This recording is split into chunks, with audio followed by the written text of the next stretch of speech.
پیر عبد القادر جیلانی نعوذ باللہ نہ تو اللہ ہیں اور نہ ہی رسول ہیں۔ حضرت شیخ عبد القادر جیلانی اگر یہ فرما رہے ہیں کہ جس نے میرے طریقے پر چلنے کا ارادہ کیا کہ وہ اللہ تعالیٰ کی محبت کو پالے اور میرے طریقہ کار پر چلے، میرے موبائل میں ایک کلپ ہے، یقین مانیے میں یہاں بیان نہیں کر سکتا۔ اللہ تعالیٰ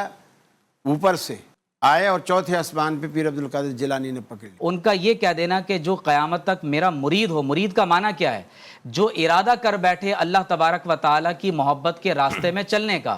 کچھ ہمارے علماء جو ہے ٹی وی پہ یہ فرماتے ہیں کہ جو پیر ہیں عبد القادر جیلانی،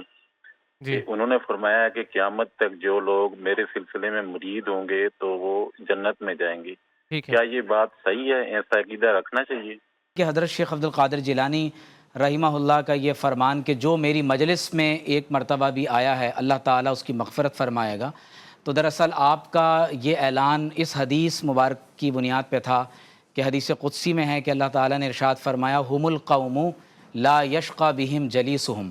کہ جو لوگ ان اللہ تعالیٰ کے نیک بندوں کی مجلس کو باقاعدہ اختیار کر لیتے ہیں، اللہ تعالیٰ ان کے ہم نشینوں کو جہنم میں داخل نہیں فرمائے گا، وہ شقی القلب نہیں رہیں گے، اللہ تعالیٰ ان کی شقاوت کو سعادت سے تبدیل فرما دے گا۔ تو لہٰذا ان بزرگوں کا یہ قول مطلقاً صرف اپنی ذات کے تناظر میں نہیں ہوتا، بلکہ اس کا پورا ایک پرسپیکٹیو ہے کہ یہ اللہ تعالیٰ کے نیک بندے ہیں، جو ان کی مجلس میں آ کر بیٹھے گا، جو ان سے محبت کرے گا، ان کی تعلیمات پر عمل پیرا ہوگا۔ تو قرآن و سنت میں اس بات کا ذکر ہے کہ جو لوگ ان اللہ کے نیک بندوں سے محبت کرتے ہیں، ان کی اتباع کرتے ہیں، ان کی فرما برداری کرتے ہیں، وَاتَّبِعْ سَبِيلَ مَنْ أَنَابَ إِلَيَّ، اور آپ جب صراط الذین انعمت علیہم میں انعام یافتگان بندوں کے طریقے پر چلنے کی بات کرتے ہیں تو ظاہر ہے کہ ان میں یہ تمام اولیاء اور صالحین شامل ہیں۔ تو قرآن و سنت کی روشنی میں اس کا نتیجہ یہی نکلتا ہے کہ جو ان کی مجالست، معیت اور اتباع کرے گا وہ یقیناً اللہ تعالیٰ کی بارگاہ سے مغفرت پائے گا۔ پہلی بات تو یہ ہے کہ کسی شخص کا نیک ہونا جو ہے وہ اس بات کی گارنٹی نہیں ہوتا کہ اس نیک کی مجلس میں کوئی آ کے بیٹھے، اس کی بات سنے۔ اس کی سوال اس کا یہ تھا کہ انہوں نے یہ کہا یہ گارنٹی ہے کہ جو میری مریدی اختیار کرے گا قیامت تک، جو میری مریدی اختیار کرے گا وہ جنت میں جائے گا۔ یہ گارنٹی کسی کو کوئی نہیں دے سکتا،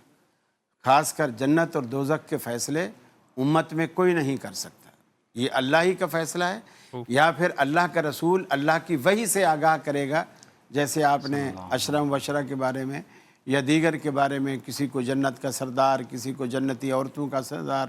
کسی کو جنتی نوجوانوں کا سردار، یہ اللہ کی وحی سے ہوگا۔ پیر عبد القادر جیلانی نعوذ باللہ نہ تو اللہ ہیں اور نہ ہی رسول ہیں، لہٰذا ایک بزرگ ہیں، ٹھیک ہے، وہ ان نیکی کریں، ان کو فائدہ ہوگا، ورنہ تو لوگ تو یہاں تک میرے موبائل میں ایک کلپ ہے، یقین مانیے میں یہاں بیان نہیں کر سکتا۔ اللہ تعالیٰ اوپر سے آئے اور چوتھے آسمان پہ پیر عبد القادر جیلانی نے پکڑ لیا۔ استغفر اللہ۔ یہ الفاظ ہیں لوگوں کے، اور وہ یہ نہیں کلپ سنا رہا ہے، وہ باقاعدہ تقریر کر رہا ہے، جوش کتابت میں پھسلا اور انہوں نے تھاما جب سے ان کا نام ہی دستگیر پڑ گیا۔ لوگوں کے اس قدر گمراہ کن عقیدے ہیں، میں حیران ہوتا ہوں کہ ہم پھر بھی مسلمان ہوتے ہیں۔ یہ خود اللہ کے